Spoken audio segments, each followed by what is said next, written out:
I have talked about the ego and contradictions before, but it's important to take this to a higher level and beginning to really understand that the ego is a study in contradictions. The ego is contradictory by nature, but the ego will never be able to see this. And this can be tricky to understand. So I think I'll start talking about why it's difficult to understand that the ego is full of contradictions. As I've said, I started studying the ego many years ago, both from spiritual teachings and psychological teachings. And you do find mentions of the ego being contradictory, but there are a lot of teachings about the ego that don't really go into it very deeply and don't explain it. And the reason for that is that it is so difficult to grasp the ego's contradictions, because the ego itself will not see it. And so you could explain this in different ways, but with the things I have explained here, both in my ego discourses and other discourses, what I explain is that the ego is not this one united amorphous entity, but that the ego is made up of these separate selves that reside in the subconscious mind.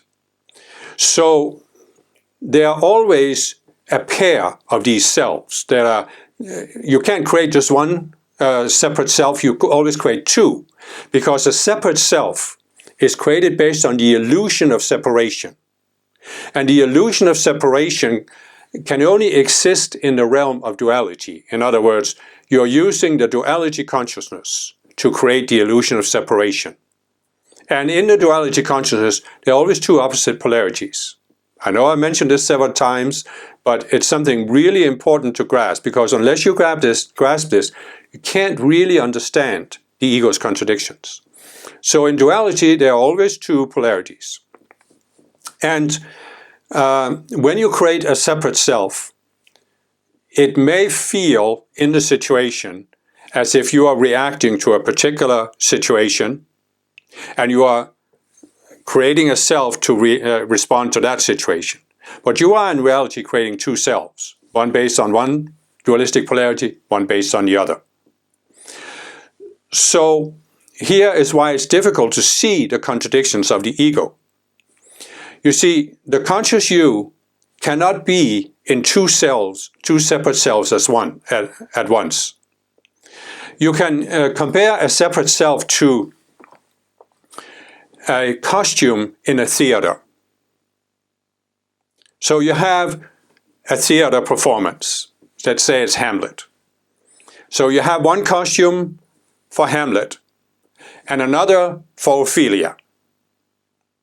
And as an actor can take on both costumes. You can take on both costumes, but not at the same time. So what happens is that when you begin to study the ego, become aware of your ego, in the beginning, you are studying this with the outer mind. But then when a situation comes up that you react to, how do you react to that situation? You react by the conscious you instantly, and without you realizing this consciously, you are switching into a separate self that was created to deal with that situation.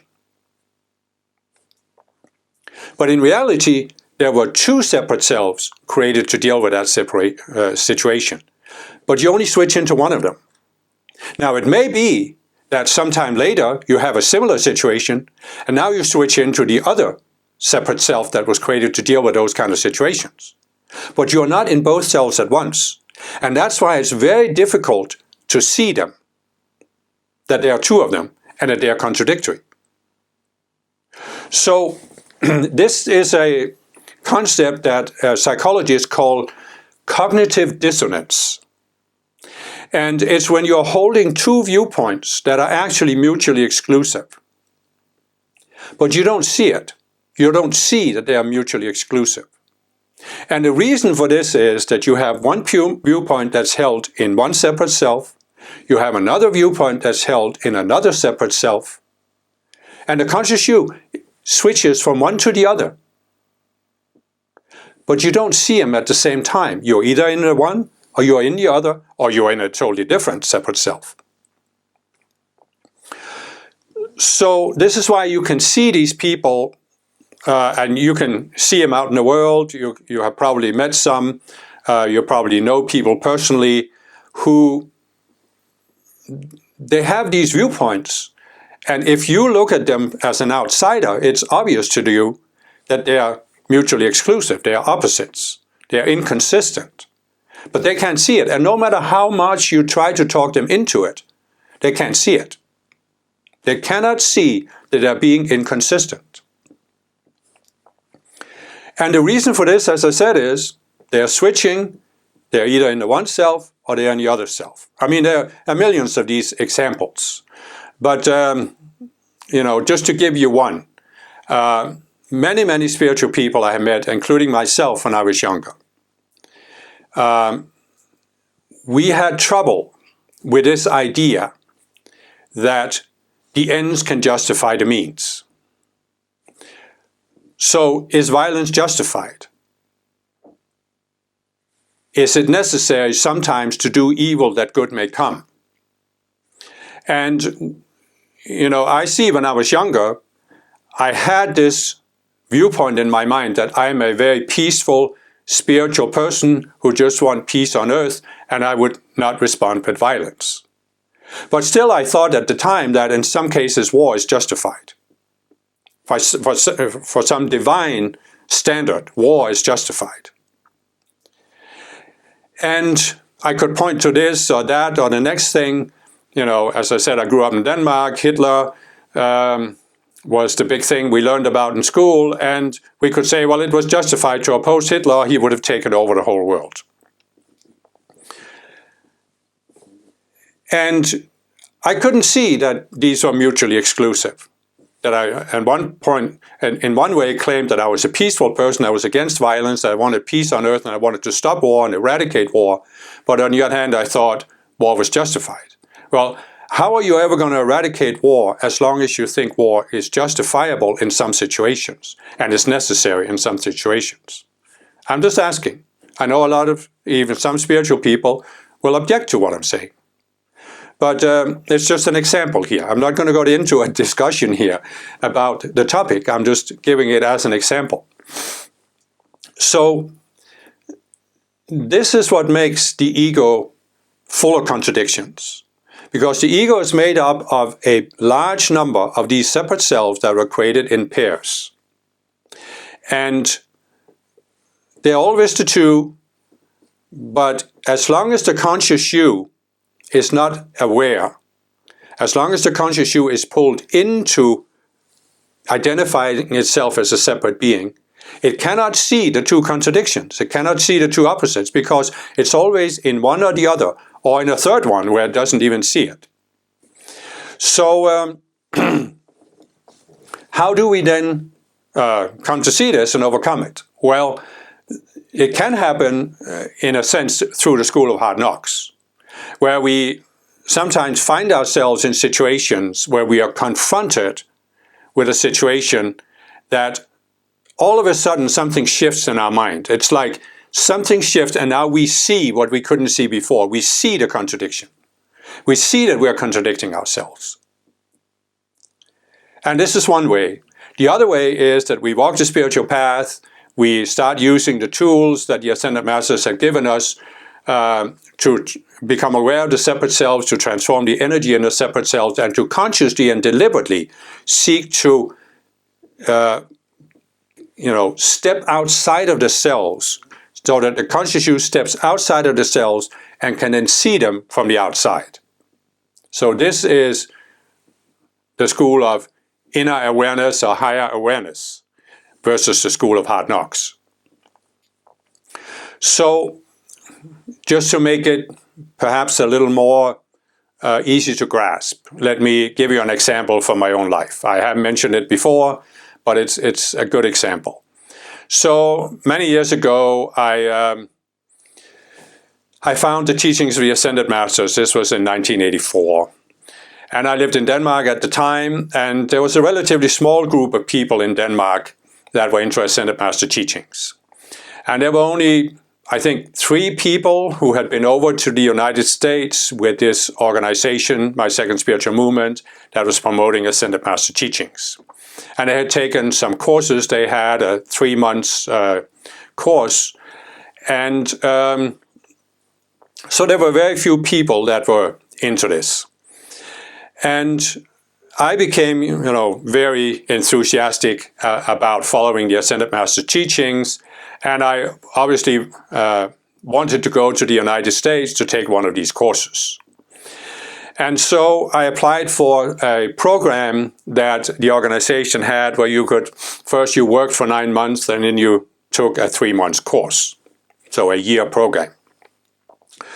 Now, while I was still in Denmark, I was feeling very special because, as I said, there weren't that many Ascended Master students to begin with, and there certainly weren't many who had been to the United States. And so I felt I was special. My ego felt I was doing something important for the Ascended Masters and for the world by raising my consciousness, which was the result, I thought, of taking this course. So my ego had a self that wanted to feel special. And so this was what drove me, this was what motivated me. I'm not saying it was the only thing, but it certainly was part of my motivation for going to the United States. So, take note of the situation. I'm leaving Denmark, I'm going to the United States. I really didn't intend to come back because I was hoping I could stay there and work for the organization. And I was feeling special. I was feeling that I was entitled to some special treatment and attention because I had done this that so few other people had done. So on an airplane, traveling to the United States, arriving at the headquarters of my second spiritual movement in Montana, where there were 600 people working there at the time, 600 people on staff. And what I didn't realize, what my ego didn't realize, was that all of these 600 people, they had also broken off their normal lives and come to work at the headquarters. So they had the same feeling that I had, and I'm not saying all of them had, but a lot of them had. They had an aspect of their ego that felt they were special and they were entitled to getting attention. So you see the inevitable clash, right? I'm coming here into this environment where there's already 600 people that have gone through the process of coming there wanting attention, and obviously all 600 couldn't get attention. So there ended up being a certain, turmoil and a certain ego battles and ego struggles, and the organization, of course, had experienced people's egos clashing, and the leader of the organization had said, we got to find a way to deal with this, and so everybody just has to learn to, keep their egos in check, basically. And that means that when you came as a newcomer, the treatment you got from the others was, don't think you are anybody special. And this was, of course, exactly what I thought. So you can see how my ego got bruised, It really got hurt because I thought I was someone special. Now, at the same time, I was, of course, also thinking that I'm a very spiritual person. And as a spiritual person, I can't allow myself to react negatively. So I couldn't allow myself to be mad or disappointed or emotional about not being treated the way I was hoping I would be treated, right? So you're put in a catch-22 there. You're put in a bind between these two selves of the ego. The one self that doesn't feel recognized is disappointed and wants to react to this emotionally, but the other self says, oh, I'm a spiritual person, I can't react emotionally. So you switch from one to the other. One day you're upset, but then you catch yourself, no, I can't allow myself to be upset, so you switch into the other self. And you don't see that these are just two selves, that are fighting with each other. Now, after I had been there for some time, I got into a conflict with my superior in the department I was working at. And I've talked about it before, and there's no reason to go into the specifics. I mean, hallelujah, it was 30 years ago, right? So who cares? But the thing is,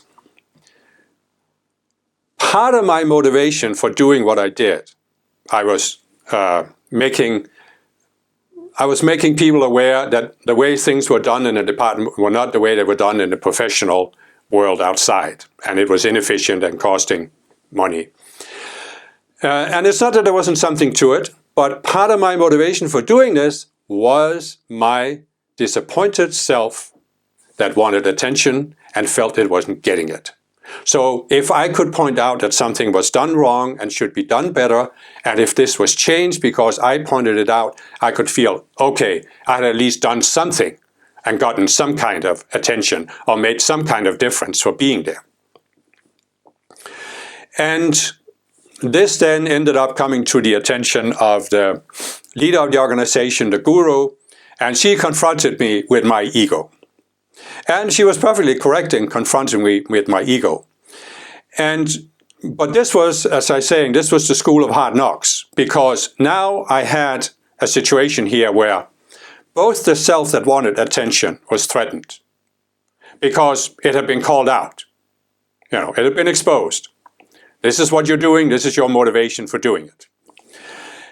But at the same time, the other self that wanted me to appear as this spiritual person was in trouble because I had to respond to this. I had to respond.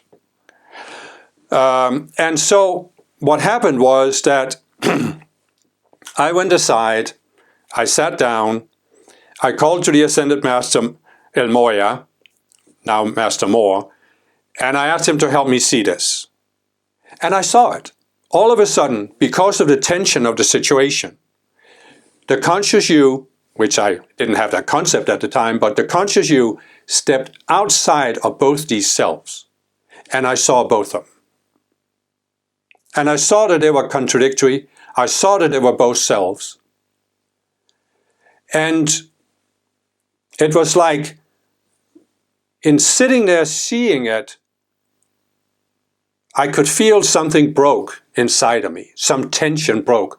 And it was like, I just let them go. Again, I didn't have the concept of the selves. What really happened was, I let them die. Because I realized I don't want to react this way anymore. And so I decided that regardless of the outer situation, I wanted to see what it was in my psychology. I wanted to overcome it. I wanted to move on because I didn't want to live the rest of my life with this dynamic in my consciousness. And I let them die. And it was really a very big breakthrough for me. At the time, it was by far the biggest breakthrough. And so what I'm trying to say here is that this is one example in the school of hard knocks, where an outer situation forces us to look at ourselves and our psychology in a different way. Now, there's also the inner way of doing this, the higher awareness way of doing it.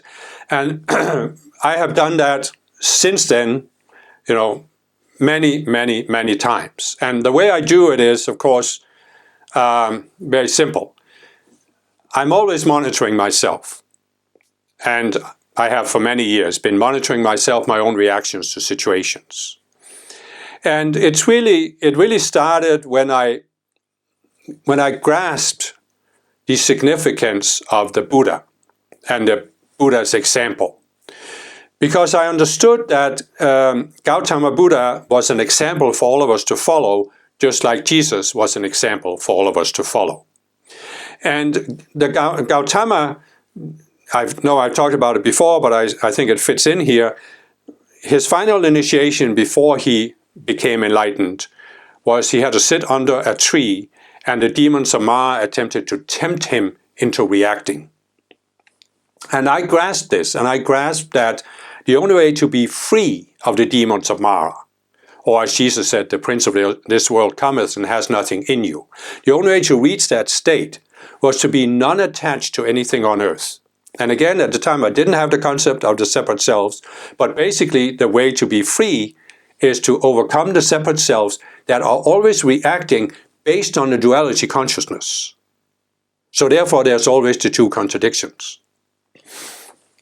And so I understood this. Non-attachment is the key to Buddhahood, was the motto I adopted.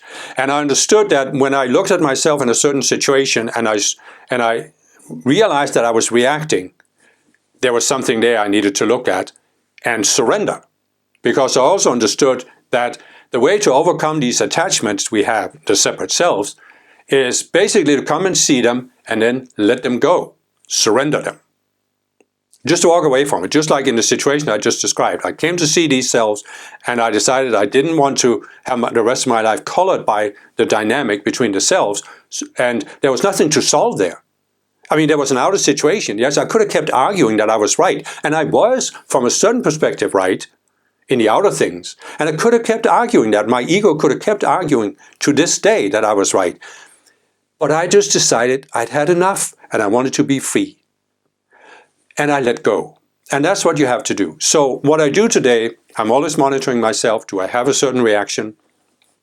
And when I sense a reaction, I immediately ask the Ascended Masters. It depends a little bit on what the thing is, but personally I work a lot with Jesus and Mother Mary, and so I usually ask one of them or both of them to help me see it. And then I do my decrees and invocations, and I mention the situation, to consume the energy, and that stands in the way of my seeing it. And what usually happens is that after some time, and sometimes it can take weeks, other times it takes 5 minutes, I have an insight. It just comes to me intuitively. I see, oh, okay, that's the belief that's behind this.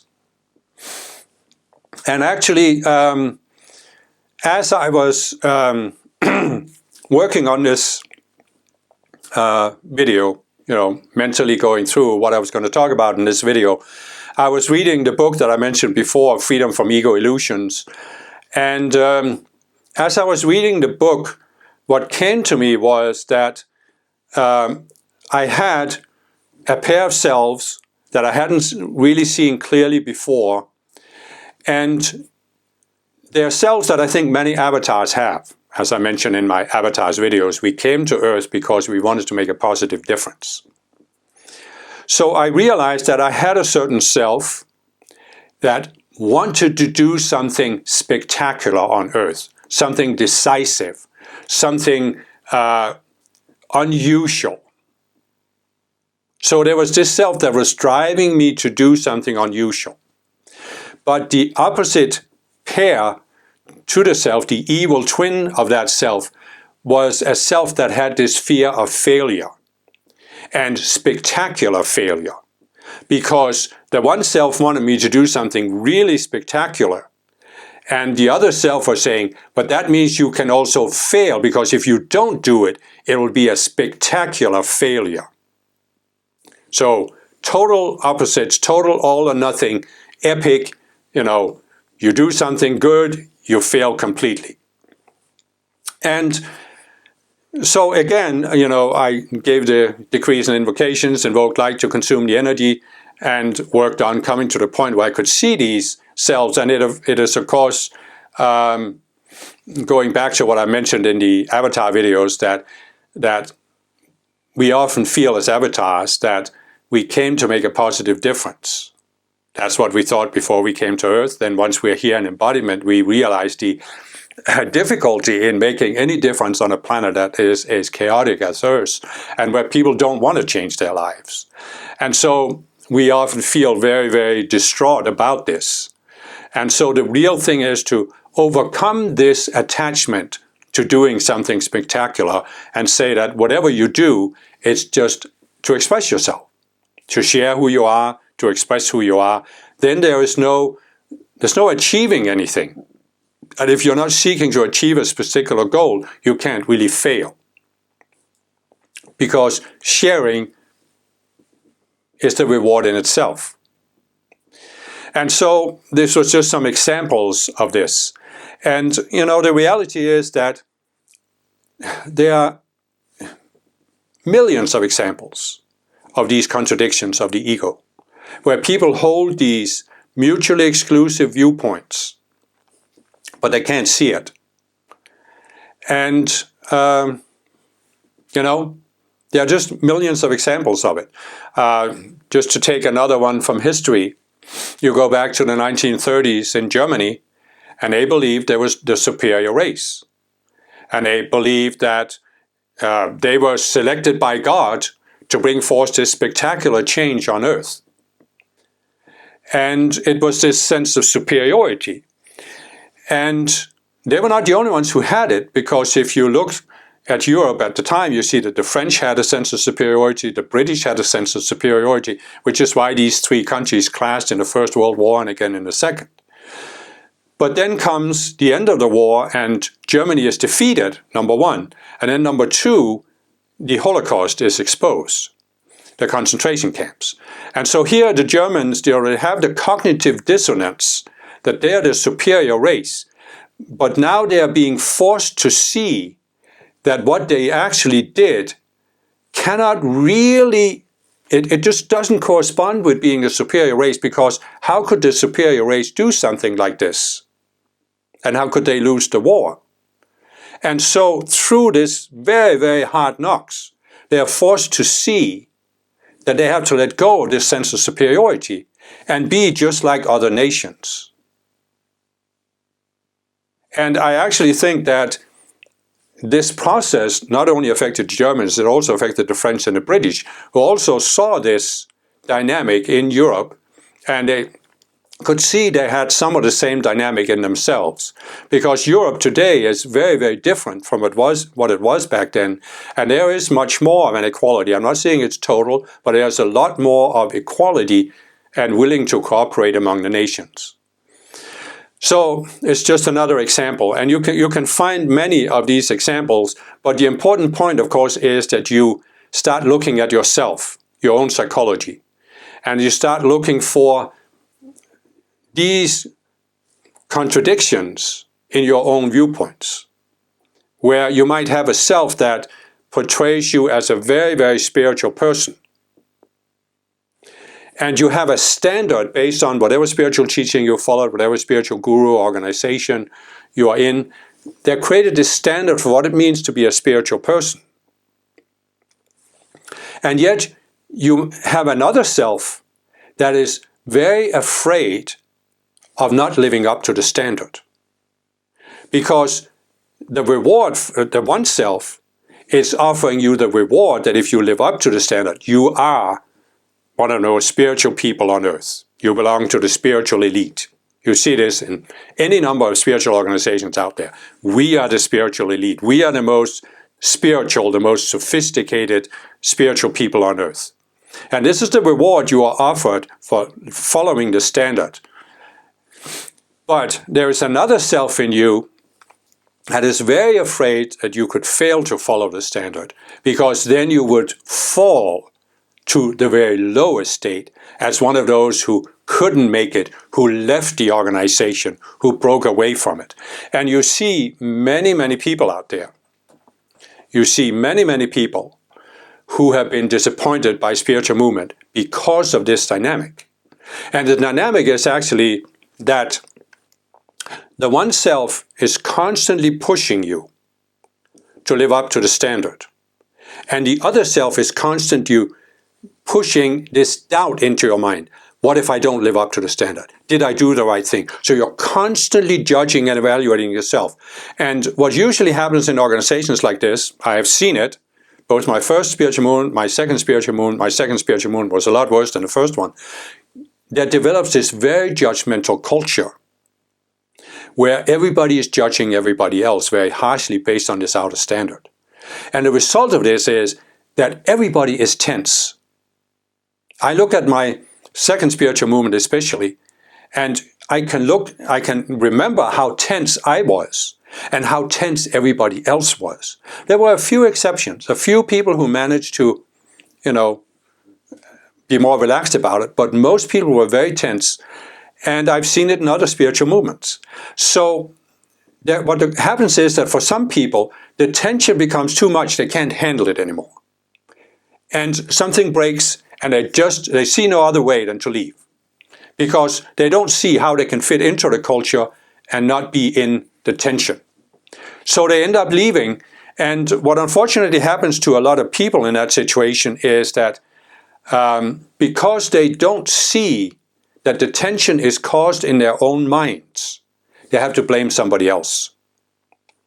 So they blame the guru, or they blame specific other people in the organization, or they blame the organization in general. And this is very unfortunate because it causes a lot of people to give up on the spiritual path completely and say, I don't want to have anything to do with these organizations, with spiritual movements anymore. Or it causes people to go into this very negative state of mind where they feel like victims, they were deceived, they were pressured, they were manipulated by this evil cult leader and by other people who were evil and this and that. And quite frankly, if you give up on the spiritual path and decide with the outer mind, I'm never going to have anything to do with spiritual movements, you're not going to fulfill your divine plan. Because you created a divine plan before you came into embodiment that you want to grow spiritually, and that means being involved with spiritual movements and teachings. So if you decide, I'm not going to do this anymore, you are not going to meet your own goal, the own goal you set. Likewise, if you turn yourself into a victim, you're also not going to meet the goal. Because why did you put in your divine plan that you wanted to be in that particular movement? Because you wanted to force yourself, as I've said before many times, you wanted to force yourself to learn that specific lesson. And the lesson was not what the guru did, had nothing to do with the guru, nothing to do with the other people, nothing to do with the organization. The lesson was that you came to see the dynamic in your state of mind that caused you to be so tense, that caused you to react the way you reacted. And that dynamic is that you have two subconscious selves that are pushing and pulling you in opposite directions. That's what creates the tension, the opposites of the ego. And until you see that,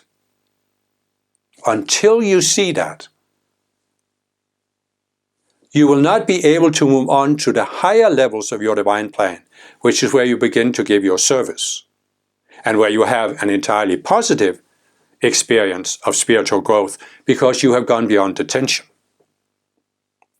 So it's much better for yourself. It's what you put in your divine plan to look at this and overcome it. And again, I'm not trying to make an excuse for abusive gurus or abusive members of organizations. What I am saying is that for you, what really matters is that you look at what is it in this situation that will help me grow. And that is that you see something in your own psychology and resolve it. You see this pair of these subconscious selves that are causing the tension. Now, you can look at spiritual movements and you can see that there are some people that have, as I said, become disappointed and left. Some of them, as I said, gave up on the spiritual path. Some of them keep blaming. I mean, I've seen people who went into this victim consciousness and started blaming a particular spiritual organization, and they're still doing it 30 years later. So you see that reaction, but you also see many other people that are still in the same spiritual movement, and that on the surface level have no problem whatsoever with the movement. They just accept this is the way the things are. We have the superior guru, the superior teaching, the superior organization. Everything is wonderful. And I'm not saying that this is not leading to growth for all people.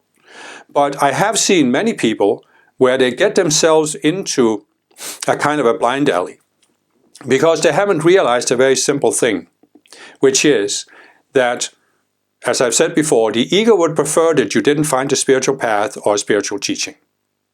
But if it can't prevent you from doing that, it's not going to just lie down and die.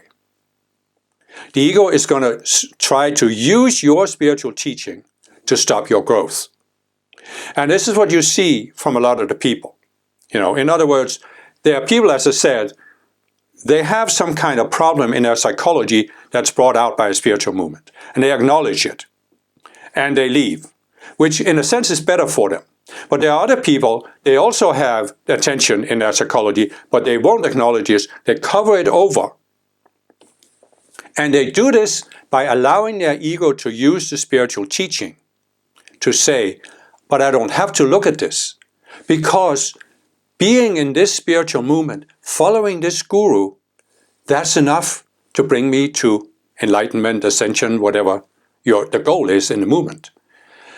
And this is exactly, I mean, in many ways the ego will use the spiritual teaching, but the most common one is that the ego says, this is the ultimate spiritual teaching or movement or guru.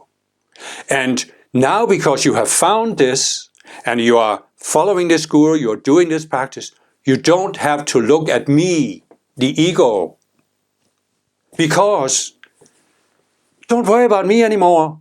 I've disappeared. I can't interfere with your growth because you are following this superior guru organization. Sorry, nothing I can do. I'm just going to give up. Just ignore me. Don't look at yourself. Don't look at the beam in your own eye. Just look outside to this wonderful guru, this wonderful teaching, this wonderful organization. Live up to the standard. Do all the things right. And then you will make it. This is what the ego will say. Obviously, individual ways for you individually, depending on your organization and your psychology. But the idea is that the ego will turn your spiritual teaching into a closed box. And it's not different at all from the fundamentalist Christians who believe that because they have declared Jesus Christ to be their Lord and Savior, they are guaranteed to be saved. What the ego is saying to all of these people, both religious people and many spiritual people, is because you are in the one true or the ultimate religion, spiritual movement, you don't have to look at your psychology because you will be saved by doing the outer things. You can be saved by following the outer path. I talked about this in a couple of my breakthrough videos. The outer path versus the inner path. And the outer path is simply, you're doing outer things and that'll bring you to salvation. The inner path is, you're resolving psychology, because in the end, the only road to salvation or enlightenment is a higher state of consciousness. If you don't raise your state of consciousness, how are you going to get into the spiritual realm? Do you really think that beings in the spiritual realm behave like human beings on earth? How are you going to get beyond the human tendencies if you don't raise your consciousness? Well, the ego will say, you are going to get beyond it by following this outer path. And then the ego will suppress these tendencies. And what you see in many of these spiritual people, and I can remember it from myself also, as I said, most of the time you are in this self that wants you to live up to the outer standard in your organization. And therefore you feel that I am living up to the standard, I'm a good person. Once in a while you might shift and you might do something that really isn't spiritual. It isn't according to your spiritual standard, or even the golden rule, do unto others. But your ego can rationalize that in this specific situation, oh, it's necessary to do this. I just have to do this. And then, once the situation is over, you switch back into your other self that then suppresses that what you did was not in accordance with the standard. So you are maintaining a certain calmness at the surface. But it's based on suppression, it's based on denial, which the ego is so good at. That's what I'm trying to say. The conscious you, when it's pulled in by the ego, most of the time it's in this I'm such a spiritual person self because I do all the other things right. Once in a while it switches into another self. But then as soon as it's done what it feels it needs to do in that self, it switches out of it again.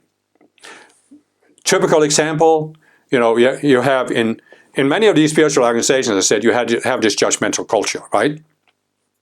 And usually the teaching of the organization would say, don't judge others, don't talk down about others, don't say anything negative about others, right? And you go back to the situation I described with my supervisor. I wasn't the only person in that department.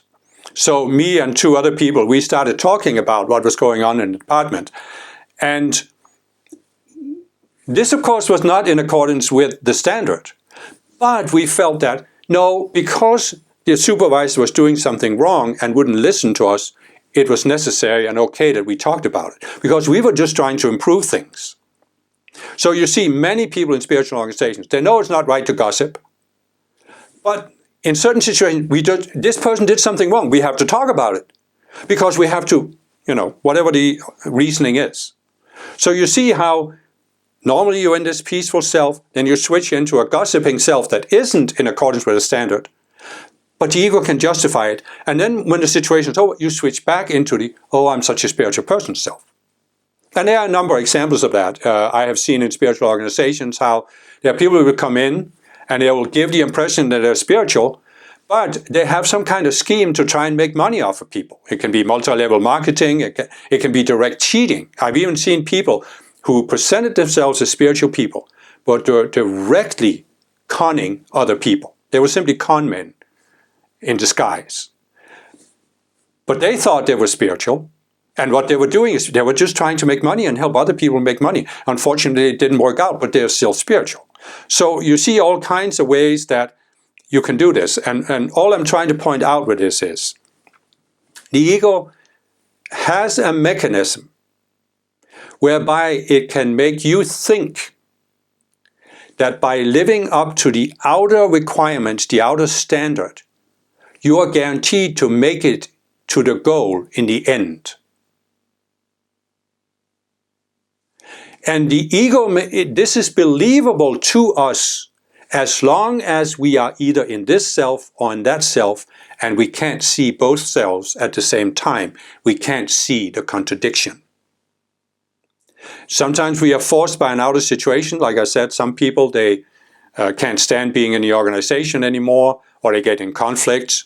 And a common scenario is, as in my case, you get in conflict with a person who is higher up in the organization than you are, and usually the person who is lower down is going to lose. That's just the way it is in most spiritual organizations, because the person who is higher up can usually go to the guru and plead their case, but you can't. So you're always at the losing end. So some people have been forced out of an organization, been kicked out, and now they are forced to deal with their psychology, and some people make progress, and some people go into the victim mentality. So, but what we can do, if you really want to make spiritual progress, if you really want to free yourself from the ego, you can, as I said, start looking at this. And you can start working with the Ascended Masters to ask them to help you see it, and they will.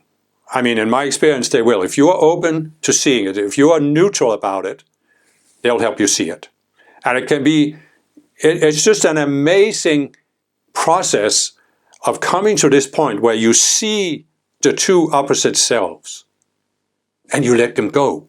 And you feel such a freedom from that situation. And it's like once you've done it once, you realize here is a process that I can apply, whatever comes up.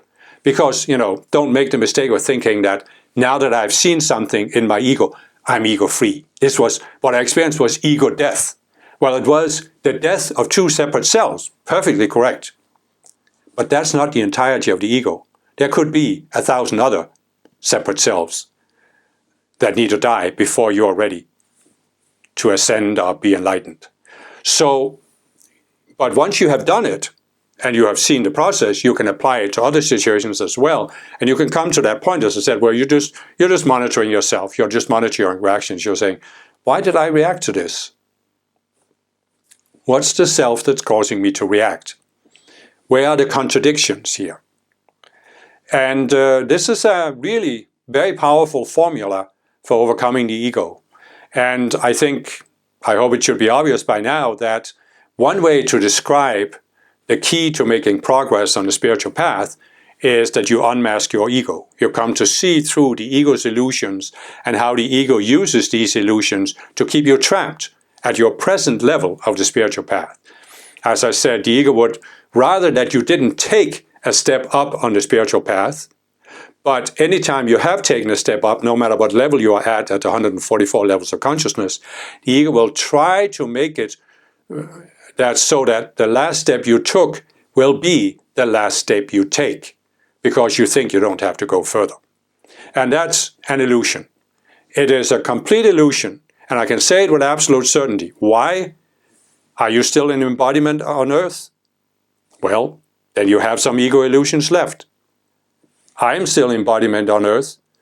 I do have ego illusions left. I don't see them right now, because if I saw them, I would work on them, and I'll be able to overcome them. But I do trust that as I move forward on my path, and as I keep working with the Ascended Masters, they will expose these ego illusions as I'm ready to see them. And the same applies to you.